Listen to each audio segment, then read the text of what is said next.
থেকে চলে গেল বন্ধু। দুনিয়াতে তো আর কেউ দুনিয়াতে আর ফেরত আসে নাই। এটাই কবি বলেন, দাদা গেল নানা গেল কেউ এলো না ফিরে, তোমারই যাইতে হবে গো ভাইজান অন্ধকার কবরে, তোমারই যাইতে হবে গো। আজ না হয় কাল তুমি যাইবা কবরে, যাওয়ার বেলায় দেখবা সে গো তোমার সবই রইল পরে, যাওয়ার বেলায় দেখবা সে গো। কর করলা বাড়ি করলা চলো গাড়ি করে, হঠাৎ আজরাইল সামনে খাড়া গো। ঘর করলা বাড়ি করলা চলো গাড়ি করে, হঠাৎ আজরাইল সামনে খাড়া গো। চলো অন্ধকার কবরে, হঠাৎ আজরাইল সামনে খাড়া গো। আজ না হয় কাল তুমি যাইবা কবরে, যাওয়ার বেলায় দেখবা সে গো তোমার সবই রইল পরে, যাওয়ার বেলায় দেখবা সে গো। আজরাইল বলবে আর দেরি নয় চলো তাড়া করে, কোনো কথা শুনিবে না গো। আজরাইল বলবে আর দেরি নয় চলো তাড়া করে, কোনো কথা শুনিবে না গো। আজ না হয় কাল তুমি যাইবা কবরে, যাওয়ার বেলায় দেখবা সে গো তোমার সবই রইল পরে, যাওয়ার বেলায় দেখবা সে গো। ছেলে মেয়ে বলবে বাবা কেমনে যাও চলে, ছেলে মেয়ে বলবে বাবা কেমনে যাও চলে, বাবা বলে ডাকবো কারে গো। ছেলে মেয়ে বলবে বাবা কেমনে যাও চলে, বাবা বলে ডাকবো কারে গো। বাবা এগো সংসারে, বাবা বলে ডাকবো কারে গো।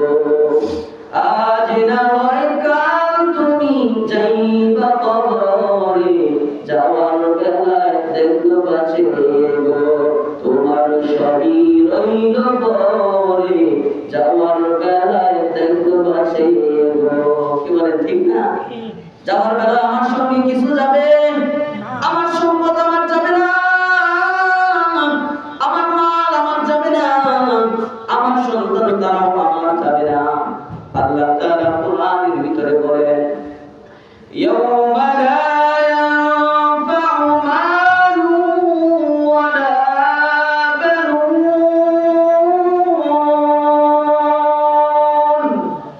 ইল্লা মান আতাল্লাহ,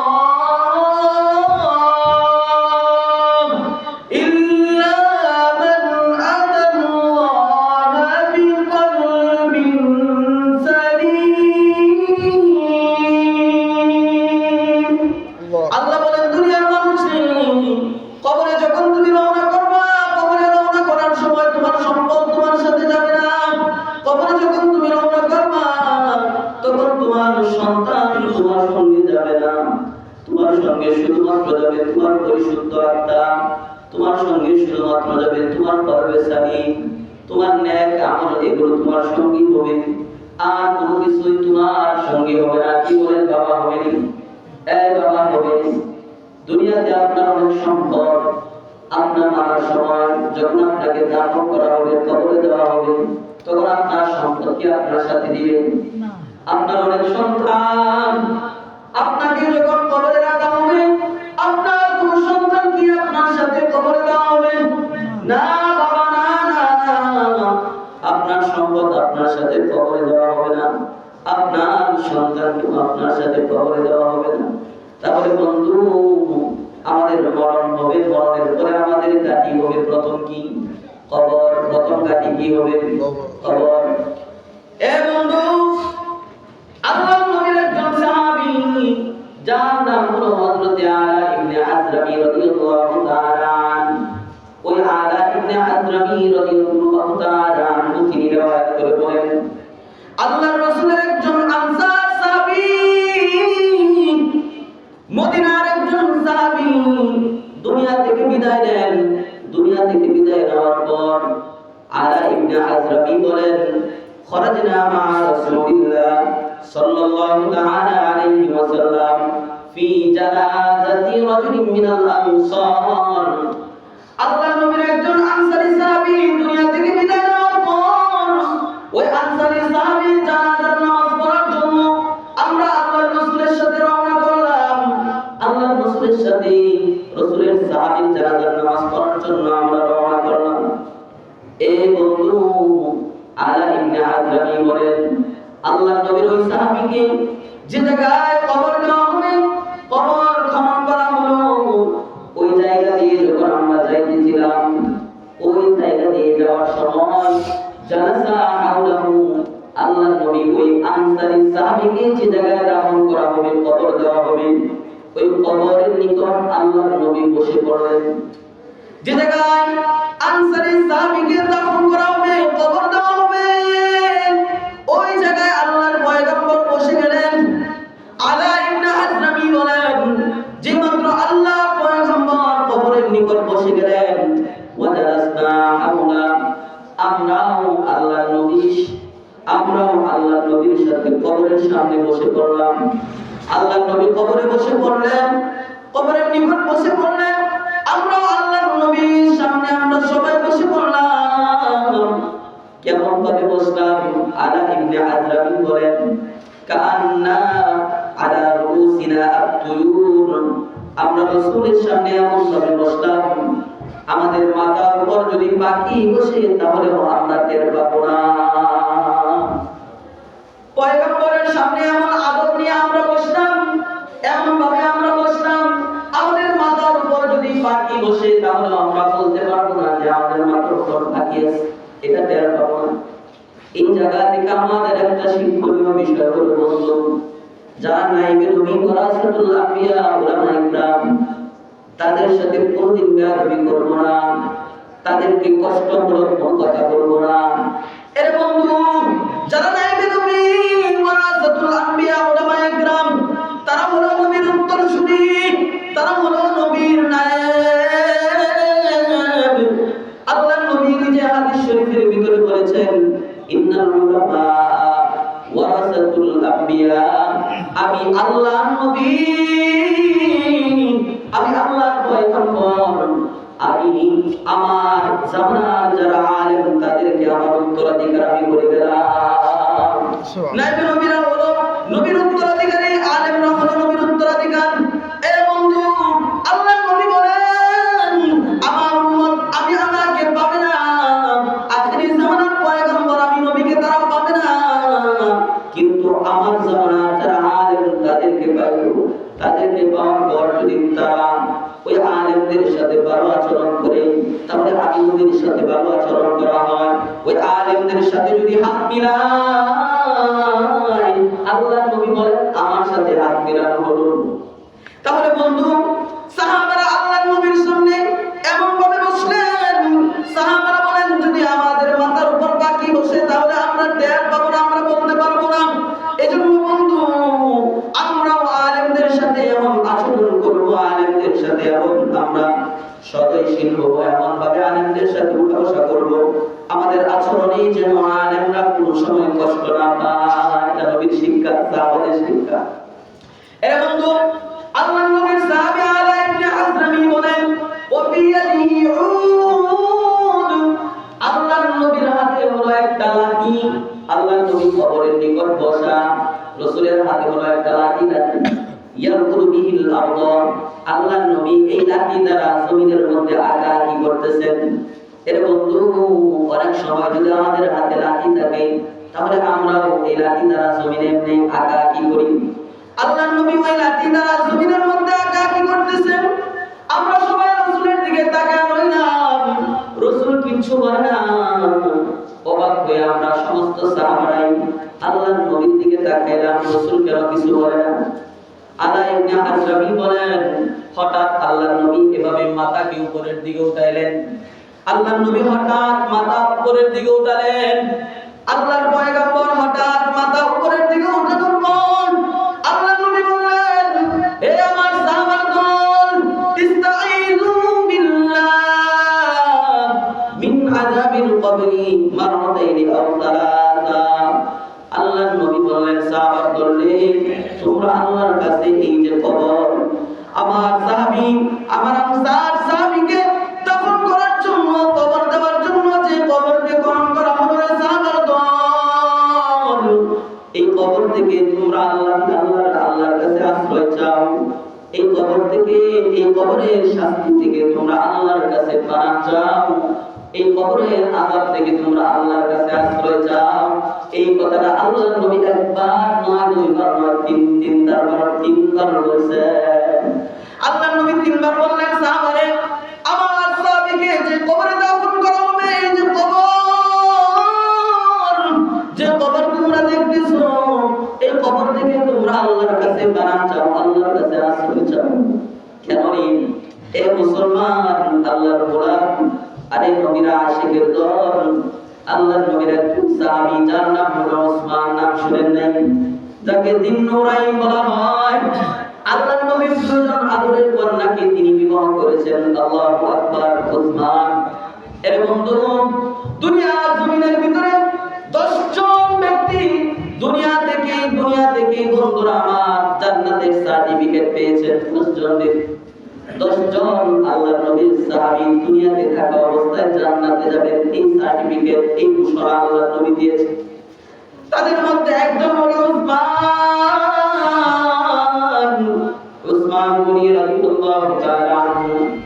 এর বন্ধু, দিলটাকে রহম করে শুনেন, উসমান গনি রাদিয়াল্লাহু তাআলা আনহু তিনি যখন কবরের পাশে দাঁড়াইতেন, কবরের পাশে দাঁড়ানোর পর উসমান গনি রাদিয়াল্লাহু তাআলা আনহু তিনি কান্না করতেন। কবরের পাশে দাঁড়ায়া জান্নাতের সার্টিফিকেট প্রাপ্ত সাহাবী উসমান তিনি কান্না করতেন।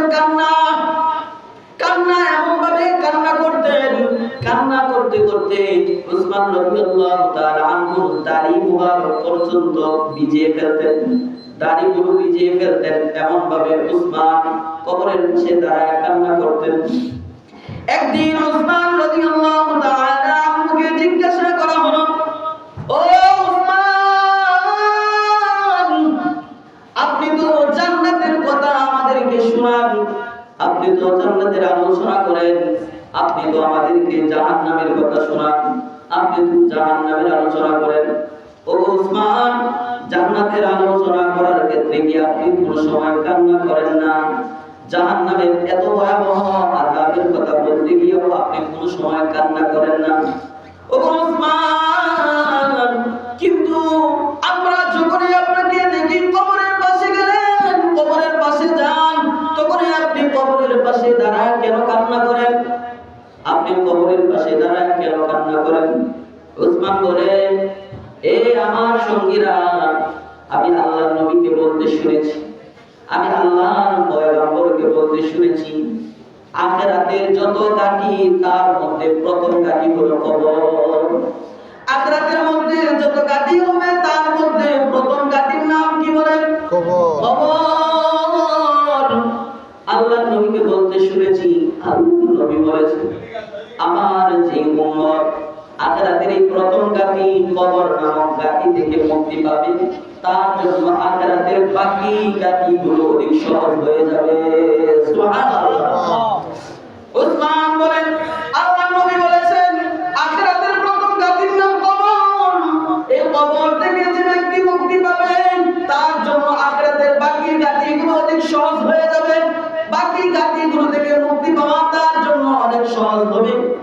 এই আমার সঙ্গীরা, আল্লাহর নবী বলেছেন আখিরাতের প্রথম গাটি হলো কবর। এই কবর থেকে আমার যে উম্মত মুক্তি না পাবে, তার জন্য আখিরাতের বাকি গাটিগুলো অধিক কঠিন হয়ে যাবে। এজন্য আমার ভয় হয়, আমি যখন কবরের নিকট যাই তখন আমি উসমানের ভয় হয়। জানি না আল্লাহ আমাকে কিয়ামতের ময়দানে, কবরের ময়দানে, কবরের মাঝে আল্লাহ কি আমাকে কবরের কবরের ঘাটি থেকে মুক্তি দেয় কিনা? আল্লাহু আকবার। এর বন্ধু ওসমান তো জান্নাতের সার্টিফিকেট প্রাপ্ত সাহাবী। উনি দুনিয়াতে সার্টিফিকেট পেয়েছেন মৃত্যুর পরে জান্নাত পাবেন। এরপরেও কি পরিমাণ ভয় নিজের ভিতরে কবরের নিকট গিয়া কান্না করে আর বলে, আল্লাহ আমার ভয় হয়, আমি কি কবরের আযাব থেকে মুক্তি পাই কিনা, কবরের আযাব থেকে আমি রেহাই পাই কিনা। এর বন্ধু আমার আপনার কি অবস্থা? আমি আর আপনি তামাম জিন্দেগিটা গুনাহ করে শেষ করে দিলাম, গুনাহের মাঝে আমি আর আপনি নিমজ্জিত হয়ে আছি বন্ধু। কবরের পাশে গিয়া যাওয়ার পর একবার কিন্তু আমার আপনার চোখ থেকে এক ফোঁটা পানি বের হবে না, আমার আপনার চোখ দিয়ে পানি আসে না। আর এই কবর থেকে যদি আমি মুক্তি না পাই আমার অবস্থাটা কি হবে? এর বন্ধু কবর কেমন গহীন কবর! এই কবর আমাকে আপনাকে প্রতিদিন ডাক দিয়া কয়, দুনিয়ার মানুষ রে, আনা বাইতুল কুরবা, আমি কিন্তু অপরিচিত ঘর, আমি কিন্তু অপরিচিত ঘর। আনা বাইতুল ওয়াহদা, কবর প্রতিদিন আমাকে আপনাকে ডাক দিয়া কয়, দুনিয়ার মানুষ রে, আমি কিন্তু একাকিত্বের ঘর, আমি কিন্তু একাকিত্বের ঘর, আমার ভিতরে কিন্তু কোনো সঙ্গী নাই, কোনো সাথী নাই। কবর আমাকে আপনাকে প্রতিদিন ডাক দিয়ে বলে, আনা বাইতুদ দুদ, দুনিয়ার মানুষ রে, আমি কিন্তু পোকামাকড়ের ঘর, আমি কিন্তু সাপ বিচ্ছুর ঘর, আমার ভিতরে সাপ বিচ্ছু আছে। কবর আমাকে আপনাকে ডাক দিয়া কয়। এর বন্ধু শুধু তাই না, কবর আমাকে আপনাকে ডাক দিয়া প্রতিদিন বলে, আনা বাইতুত তুরাব, দুনিয়ার মানুষ রে, আমি কিন্তু মাটির ঘর, আমার উপরেও মাটি, আমার নিচেও মাটি, আমার ডানেও মাটি, আমার বামেও মাটি। এর বন্ধু প্রতিদিন কবর আমাকে আপনাকে ডাক দিয়া কর, আনা বাইতুল কুরবা, আমি অপরিচিত ঘর, আনা বাইতুল ওয়াহদা, আমি একাকিত্বের ঘর, আনা বাইতুদ দুদ, আমি পোকামাকড়ের ঘর, আনা বাইতুত তুরাব, আমি মাটির ঘর। কবর আমাকে আপনাকে ডাক দিয়া কয়, দুনিয়ার মানুষ রে, আমি একাকিত্বের ঘর, আমি অপরিচিত ঘর, আমি পোকামাকড়ের ঘর, আমি মাটির ঘর। মানুষ রে, আমার নিকট যখন আসবা, আমার নিকট আসার আগে একটু চিন্তা ভাবনা কইরা আইসো, একটু চিন্তা ভাবনা কইরা আমার নিকট আইসো। এর বন্ধু আল্লাহর নবীর একজন আদরের কন্যা, যার নাম বলেন ফাতেমা রাদিয়াল্লাহু আনহা, নাম শুনেন নাই? আল্লাহর নবীর আদরের কন্যা ফাতেমা রাদিয়াল্লাহু তাআলা আনহা, তিনার মৃত্যুর পর তিনাকে যখন বন্ধুরা আমার কবরে নিয়ে যাওয়া হলো দাফন করার জন্য, ওনাকে দাফন করা হলো। কবরে নিয়ে যাওয়ার পর কবরকে সম্বোধন করে বলা হয়, কবরকে লক্ষ্য করে বলা হয়, কবর রে, এই মুহূর্তে তোর ভিতরে যাকে রাখা হবে জানিস সে কি? উনি হলেন আকায়ে নামদার, তাজদারে মদিনা, সরকারে দু আলম নবী মুহাম্মদুর রাসূলুল্লাহ সাল্লাল্লাহু তাআলা আলাইহি ওয়াসাল্লামের আদরের কন্যা, আদরের দুলালি ফাতেমা রাদিয়াল্লাহু তাআলা আনহাকে তোর ভিতরে রাখা হবে কবর। সাবধান সাবধান, তুই তার সাথে কোনো সময় বেয়াদবি করিস না। কবর থেকে কোনো আওয়াজ নাই, কবরকে ডাক দিয়া বলা হয়, কবর এই মুহূর্তে তোর ভিতরে যাকে রাখা হবে জানিস সে কি? তিনি হলেন শেরে খুরা হযরত আলী রাদিয়াল্লাহু তাআলা আনহুর স্ত্রী ফাতেমা রাদিয়াল্লাহু তাআলা আনহা। তাকে তোর ভিতরে রাখা হবে কবরে। সাবধান, তুই কিন্তু তিনার সাথে বেয়াদবি করিস না, তার সাথে তুই বেয়াদবি করিস না।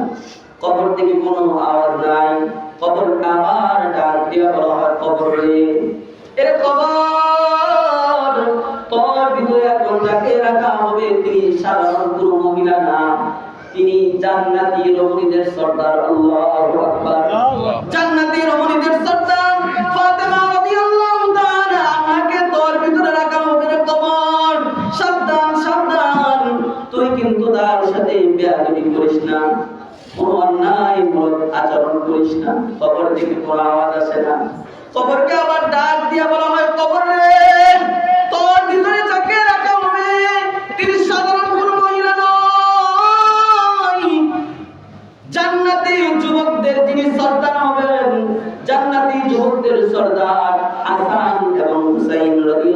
তাআলা আনহুমা, তিনাদের মাকে তোর ভিতরে রাখা হবে কবর।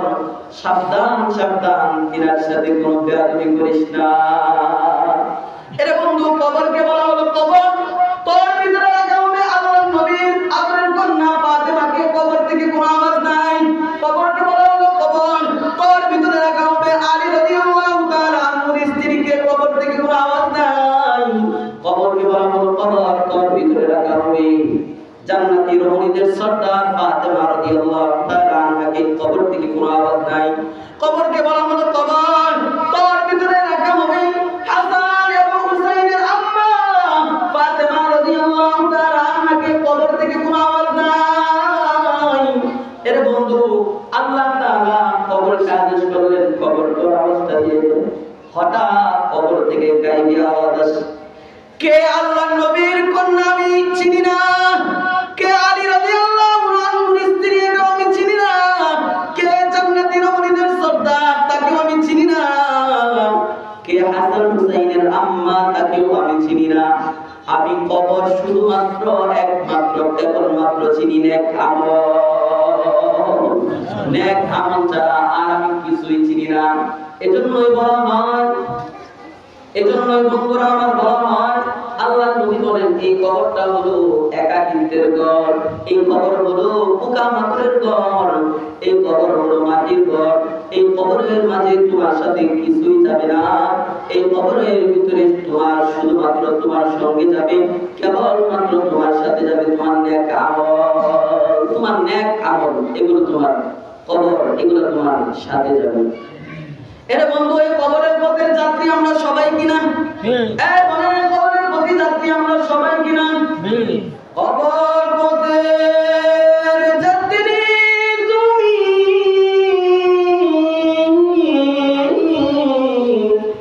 কয়দিন থাকবা দুনিয়ায়?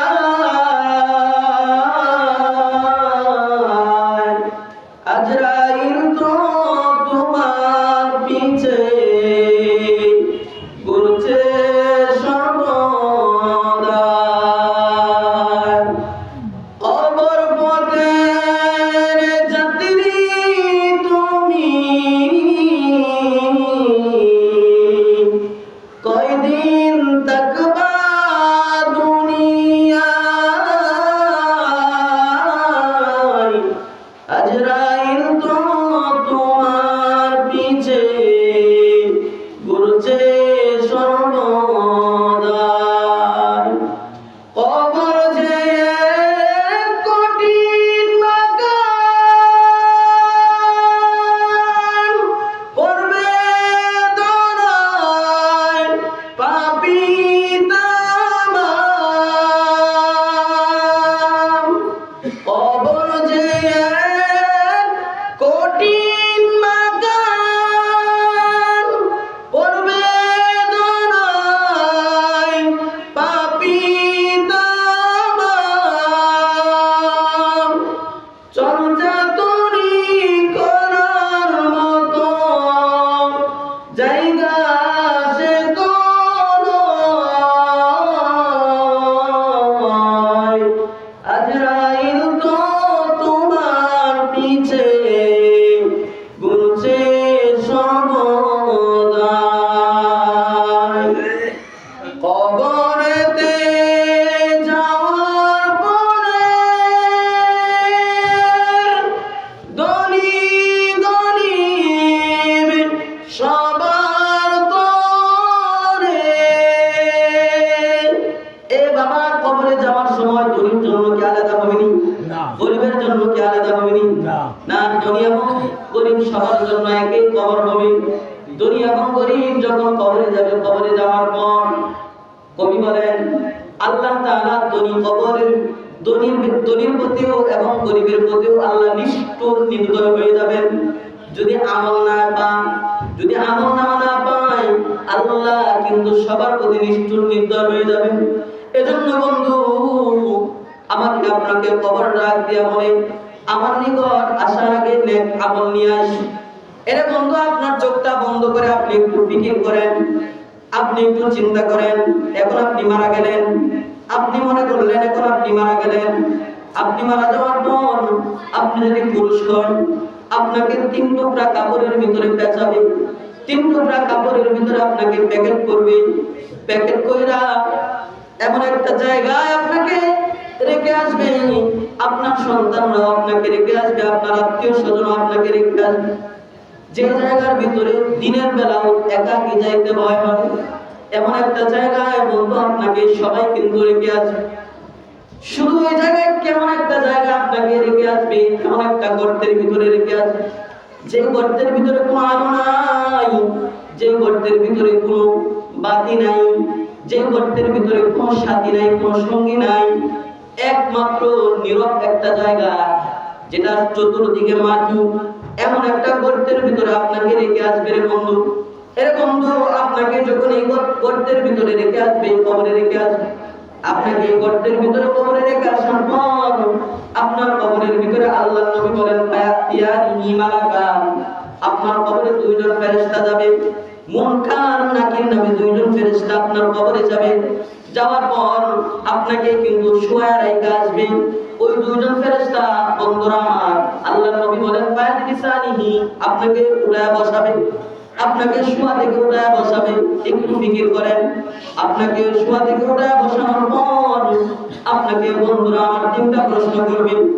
1 নাম্বার প্রশ্ন করবে মান রব্বুকা, তোমার রব কে? 2 নাম্বার প্রশ্ন করবে মা দীনুকা, তোমার ধর্ম কি? 3 নাম্বার প্রশ্ন করবে আমাদের নবী আখির জামানার পয়গম্বর নবী মুহাম্মদুর রাসূলুল্লাহ সাল্লাল্লাহু তাআলা আলাইহি ওয়াসাল্লামের ছবি চেহারা সামনে আইনা বলবে মান হাদার রাজুল আল্লাযী বুইসা ফীকুম, ওই ব্যক্তিটাকে যাকে তোমাদের মধ্যে পাঠানো হয়েছিল, তোমাদের মধ্যে প্রেরণ করা হয়েছিল। এ বন্ধু, আল্লাহর হাবিব বলেন যে ব্যক্তিটাকে কবরে রাখা হলো, ওই ব্যক্তিটা যদি ঈমানদার হয়, মুমিন হয়, যখন ওই ব্যক্তিকে প্রশ্ন করবে মান রব্বুকা, তোমার রব কে, প্রশ্ন করার সঙ্গে সঙ্গে বন্ধুরা আমার বলে দিবে রব্বি আল্লাহ, আমার রব আর কেউ নয়, আর কেউ নয়, আমার রব হলো আল্লাহ। এ বন্ধু, 2 নম্বরের প্রশ্ন তাকে যখন করবে মা দীনুকা, তোমার ধর্ম কি, তখন সে তার জবাব দিয়ে বলে দিবে ঈমানদার হলে দ্বীনিয়াল ইসলাম, আমার ধর্মের নাম হলো ইসলাম। 3 নম্বরে আল্লাহর নবীকে যখন তার সামনে দেখানো হবে এই ব্যক্তিটাকে, এ বন্ধু, আমরা কিন্তু আল্লাহর নবীকে দেখি নাই, দেখছি কেউ কিন্তু আমরা আল্লাহর নবীকে দেখি নাই। আল্লাহর নবী আমার 1500 বছর আগে দুনিয়া থেকে বিদায় নিয়েছেন, আমরা দেখি নাই। আল্লাহর হাবিব বলেন এই দুনিয়ার মানুষ আমার উম্মতের যে সমস্ত উম্মত, আমার উম্মতের মধ্য থেকে যে সকল উম্মতরা আমি নবীর আদর্শকে আঁকড়ে ধরে রাখবে, আমি নবীর সুন্নতকে যারা আঁকড়ে ধরে রাখবে, আমি নবীর সুন্নত যারা টুপি পরবে, আমি নবীর সুন্নত যারা দাড়ি রাখবে, আমি নবীর সুন্নত যারা লম্বা জামা পরবে, প্রত্যেকটা কাজ করবে যারা আমি নবীর সুন্নতের অনুসরণ করবে, আমি নবীকে আদর্শ হিসাবে গ্রহণ করবে, ওই মানুষগুলো আমাকে দেখে নাই, কিন্তু আমার সুন্নতের পাবন্দি করার কারণে, আমার সুন্নতের উপর আমল করার কারণে আমার ছবিটা দেখা মাত্রই বলে দিবে উনি কেউ না সাইয়্যিদুনা আমাদের নবী মুহাম্মদুর রাসূলুল্লাহ সাল্লাল্লাহু তাআলা আলাইহি ওয়াসাল্লাম, বলে দিবে উনি আমাদের নবী। এর বন্ধু, আল্লাহর হাবিব বলেন বান্দা যখন এই 3টা প্রশ্নের জবাব দিয়ে দিবে, আমার উম্মত যখন এই 3টা প্রশ্নের জবাব দিবে, আমার রব আল্লাহ, আমার ধর্ম ইসলাম, তিনি হলেন আমার নবী পয়গম্বর মুহাম্মদুর রাসূলুল্লাহ, তখন আল্লাহ তাআলা ওই বান্দাকে সম্বোধন করে বলবে আন সাদাকা আব্দি, আমার বান্দা যা বলেছে সব সত্য বলেছে, সুবহানাল্লাহ, আমার বান্দা যা বলেছে সব সত্য বলেছে। এবার আল্লাহ ফেরেশতাদেরকে ডাক দিয়ে বলবেন হে ফেরেশতার দল, আফরিশুহু বিল জান্নাহ ওয়া আলবিসুহু বিল জান্নাহ ওয়াফতাহু লাহু বাবান ইলাল জান্নাহ, আমার এই বান্দার জান্নাত, আমার এই বান্দার কবরের ভিতরে তোমরা জান্নাতের বিছানা বিছায়া দাও, সুবহানাল্লাহ। আল্লাহ বলবেন ফেরেশতার দল, আমার এই বান্দার শরীরের ভিতরে যে কাফনের কাপড়, এইটা তোমরা খুইলা আমার এই বান্দার শরীরের মাঝে তোমরা জান্নাতি পোশাক পরিধান করায়া দাও, সুবহানাল্লাহ। আল্লাহ বলবেন ফেরেশতার দল, আমার এই বান্দার কবরের মাঝে তোমরা জান্নাতের 8টা দরজায় তোমরা উন্মুক্ত করে দাও। এ বন্ধু, প্রক্ষান্তরে ওই বান্দা যাকে কবরে রাখা হলো, সে যদি ঈমানদার না হয়ে সে যদি যদি বেঈমান হয়, কাফের হয়, তাকেও এই তিনটা প্রশ্ন করা হবে, মান রব্বুকা, তোমার রব কে? তাকেও প্রশ্ন করা হবে, মা দীনুকা, তোমার ধর্ম কি? তাকেও বলা হবে, মান হাদার রাজুল আল্লাযী বুইসা ফীকুম। ওই ব্যক্তি তখন বলবে, হায় হায় লা আদরি, আমি তো আমার রব কে এটা আমি জানি না, আমার ধর্ম কি এটা আমি জানি না, ওই ব্যক্তিকে তাকে আমি চিনি না।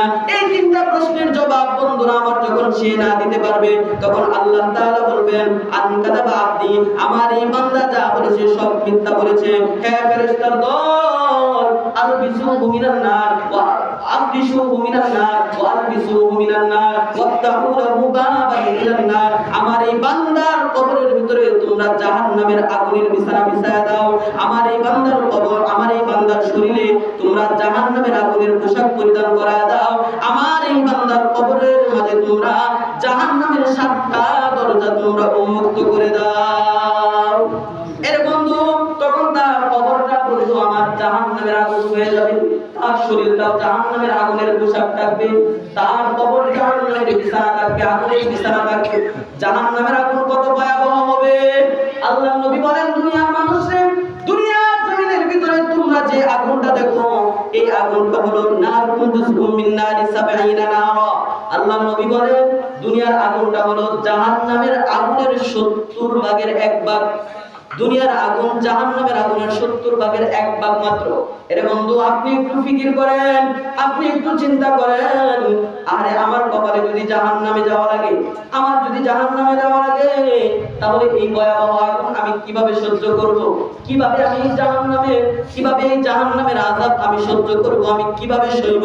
এর বন্ধু আমার আপনার মরণের পর কবরে দিবে, কবরের পর আমার আপনার কবরের পরে কিয়ামতের ময়দান কায়েম হবে। আমাদের সবাইকে আল্লাহ কিয়ামতের ময়দানে উত্তোলন করবে। কিয়ামতের ময়দানে উঠানোর পর আল্লাহ রাব্বুল আলামিন একদল মানুষকে জান্নাতে দিবেন, আরেকদল মানুষকে আল্লাহ চিরস্থায়ী জাহান্নামে দিবেন। একদল মানুষ হবে জান্নাতি, আরেকদল মানুষ হবে বন্ধুরা আমার চিরস্থায়ী জাহান্নামী। আল্লাহ বলেন, ফামিনহুম শাকিয়্যুন ওয়া সাঈদ। কিয়ামতের ময়দানে মানুষগুলোকে উঠানোর পর সমস্ত মানুষগুলো বিভিন্ন দলে বিভক্ত হবে না, সব মানুষগুলো বন্ধুরা আমার কিয়ামতের ময়দানে 2টা দলে বিভক্ত হবে। আল্লাহ বলেন, একদল মানুষ হবে হতভাগা, আরেকদল মানুষ হবে সৌভাগ্যবান। হতভাগা কারা হবে, সৌভাগ্যবান কারা হবে? আল্লাহ বলেন, ফাআম্মাল্লাযীনা সুইদু ফাফিল জান্নাহ। যারা হতভাগা হবে তাদের ঠিকানা হবে জাহান্নাম। ওয়া আম্মাল্লাযীনা সুইদু ফাফিল জান্নাহ। আল্লাহ বলেন, আর যারা সৌভাগ্যবান হবে তাদের ঠিকানা হয়ে যাবে চিরস্থায়ী জান্নাত। এবার বন্ধু আমার হতভাগা কারা হবে এবং সৌভাগ্যবান কারা হবে? আল্লাহ বলেন, যার ভিতরে 2টা গুণ থাকবে সে হবে হতভাগা, যার ভিতরে 2টা গুণ থাকবে সে হবে হতভাগা। প্রত্যন্তরে আল্লাহ বলেন, যার ভিতরে 2টা ভালো গুণ থাকবে সে হবে সৌভাগ্যবান। 2 ভালো গুণ থাকলে কি সৌভাগ্যবান? আল্লাহ বলেন, ইন্নাল্লাযীনা আমানু ওয়া আমিলুস সালিহাত কানাত লাহুম জান্নাতুল ফিরদাউসি নুজুলা। আল্লাহ বলেন, যারা ঈমান আনবে এবং যারা নেক কাজ করবে তাদেরকে মেহমানখানা হিসাবে কিয়ামতের ময়দানে আমি আল্লাহ চিরস্থায়ী জান্নাতুল ফিরদাউসের ঘোষণা করে দিব। যাদের ভিতরে গুণ থাকবে 2টা, তারা হলো সৌভাগ্যবান। 1 ঈমান, 2 নেক আমল। ঈমান কাদের মতো? ঈমান সাহাবাদের মতো ঈমান। যা আমার ঈমানটা যদি সাহাবাদের মতো হয়। 2 নেক আমল। নেক আমল বলতে কি? আল্লাহ তাআলা এর ব্যাখ্যা করেন, মা আতাকুর রাসূল ফাখুযু ওয়া মা নাহাকুম আনহু ফান্তাহু। নেক আমল সহজ, যে আল্লাহর রাসূল যা করতে বলেছেন তা করা, যা করতে নিষেধ করেছেন তা থেকে বিরত থাকা, এটাই নেক আমল। নামাজ পড়া নেক আমল, গুনাহ বর্জন করা এটাও নেক আমল। রাসূল যা করতে বললেন তা করা, রাসূল যা বর্জন করতে বলেছেন তা বর্জন করা। তাহলে 2 গুণ যাদের থাকবে, 1 নাম্বার হলো ঈমান, 2 নাম্বার হলো নেক আমল, তারা সৌভাগ্যবান হবে। আল্লাহ তাআলা তাদেরকে চিরস্থায়ী জান্নাতের মেহমান বানায় দিবেন কিয়ামতের ময়দানে। সুবহানাল্লাহ। আর 2 গুণ যার ভিতরে থাকবে তারা হবে হতভাগা। 1 নাম্বার ফাআম্মা মান তাগা। 1 নম্বরের গুণ যারা সীমালঙ্ঘনতা করবে, দুনিয়াতে যারা সীমালঙ্ঘনতা করবে, আল্লাহ তাআলা দৈনিক আমাকে আপনাকে 5 বার মুয়াজ্জিনের মাধ্যমে আহ্বান করান। ফজরের সময় মুয়াজ্জিন ডাকে হাইয়া আলাস সালাহ, হাইয়া আলাস সালাহ, নামাজে আসো। যোহরের সময় মুয়াজ্জিন ডাকে হাইয়া আলাস সালাহ, নামাজে আসো।